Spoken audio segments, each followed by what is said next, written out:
What is up, YouTube? My name is Mrs. Kira and I'm back with a brand new video, and let me tell you another story about Chelsea Football Club. It starts off with Everton, then Sheffield United, then Wolves, Crystal Palace, Luton and Fulham. Out of 18 points, I can't see how many points Chelsea Football Club will get out of these fixtures. I mean, it's ironic because I don't have my glasses, so I can't see.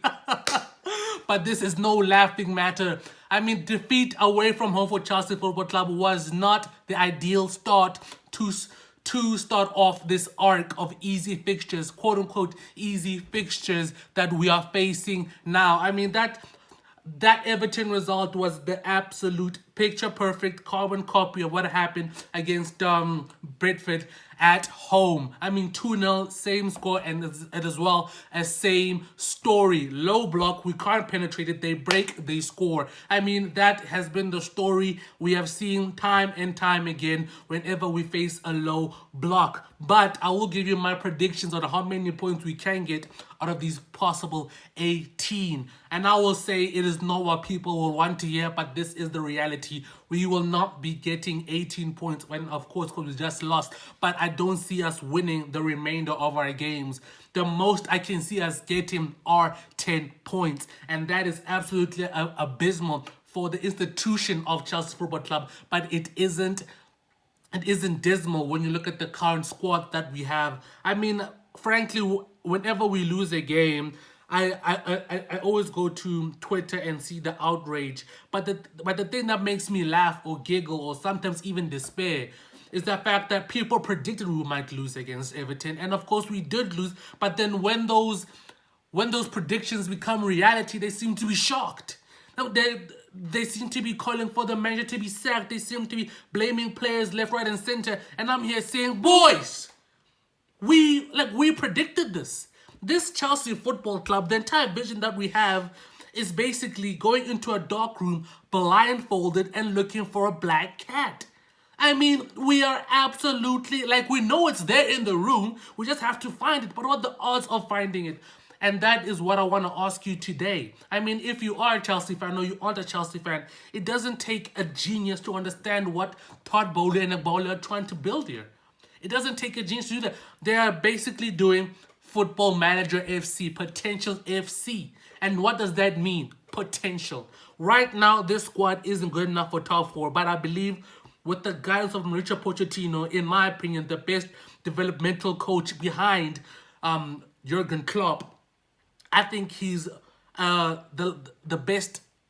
I mean, he's the best person. I mean, asset. I don't know the word it is, but we need him. He is integral to this project that Iqbali and Todd have forced upon us. And people, of course, rightly so, calling for his head. I mean, not rightly so. I think it's absolutely atrocious because people actually predict we are better than what we are because they're convinced that the potential is what these players are right now.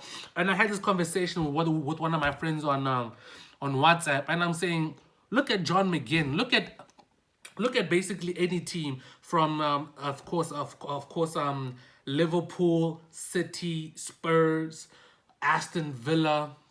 I don't know what other team, even West Ham, or basically any team above us.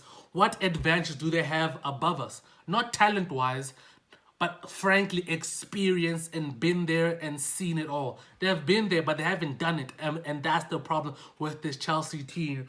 The fact is, the most experienced, our captain, Reece James, he's been there and frankly done it when you think about the Champions League run, but he's rarely there. And then you look at Conor Gallagher. Conor Gallagher was on loan 2 seasons back.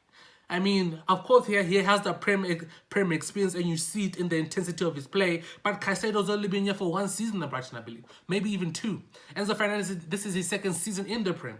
I mean, people like to undersell this, but having a feel for the league is very important. This is Jackson's first time in the league, but I still don't think Jackson is the man for the job.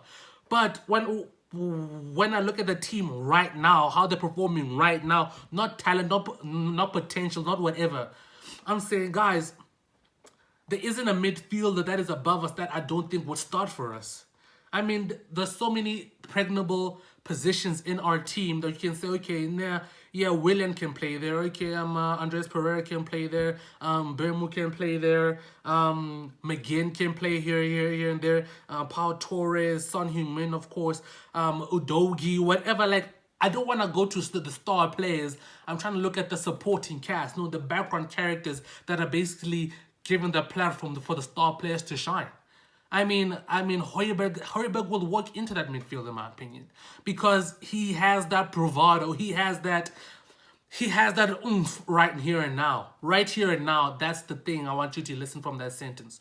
Right here and now. And frankly, that's what people like to get convoluted in a way, because they're mistaking potential for what they are. But right now, this Chelsea team is exactly where they deserve to be. Because when we face the Crystal Palaces, the Wolves, the Fulhams, they have that oomph, they have that fight, that gusto to say, we don't care how talented you are, but we will go to your face. And that's the problem that we will face with this squad right here and now. In the future, will we get better? Of course we'll get better, because I think these players have some sort of pride. They have that sort of identity. Just like it isn't strong enough right now. And that's what I think of Chelsea Football Club right here and now, man. I mean, I don't know what else I want to say, because the word project doesn't sit well with Chelsea folk at all. We aren't used to the word project. We're used to success now, money in, success now, money in, success now. But now we have success later, but money in now. Because that 1 billion thing is a slogan, of course, a rightly slogan, but it's just a slogan. We spend 1 billion, we spend 1 billion, we spend 1 billion. I'm like, did we spend 1 billion? Did we really? Because I think 200 million are on loanees that are gone. I mean, never to be seen again. Because, man, I play Football Manager, and I tell you, when those loanees come back, it is a problem. You try it on FIFA, you try it on Football Manager, you try it on any other kind of managerial game out there. It is a problem when those guys come back. A problem, and it will be a problem, but it isn't a problem we have now. Our problem right now is results, and I don't think we will get enough of those. But again, man, this is faith. This is trusting the process, and this is seeing how we will get there. But I do think we can get top four. Nothing is won or lost this early on in the season. I think we're 40%, 30%, 35% into the season. We have a good chunk. We have a good chunk left, and we've seen how we've been performing as big teams, and I think that's how we will get top four, performing well against the big teams. Because people like to think, okay, we're gonna regress. We aren't going to regress. We're gonna keep climbing. But will we stumble? I mean, will I stutter? I think I will. But will we stumble? Yes, we will stumble. Will we fall? Yes, we will fall. But how often will that be? I don't think it's often, because it seems like we are learning from every experience. Pochettino is learning, and I think I think every piece will sit in itself in motion, that we will get top four and shock the world. I mean, Arsenal, Brentford, not Liverpool, Spurs, Man City. I forgot one other big game there. But people thought we will falter, and we didn't falter. And I think again we will shock them again and get European football. That is my prediction. It always has been my prediction ever since Man City. And I'm saying these guys have what it takes when it matters, quote unquote, when it matters. Those big games we show up. Now, for those small games, can we show up as well? Can we get it done? I mean, that Everton result, I knew we were gonna lose, but then I'm not shocked. I just want to see how we would lose, and then we saw how we did. Same story, but a different title. And all that's left for me to say is wish all of you a very good day. And I need to find my glasses. Cheers.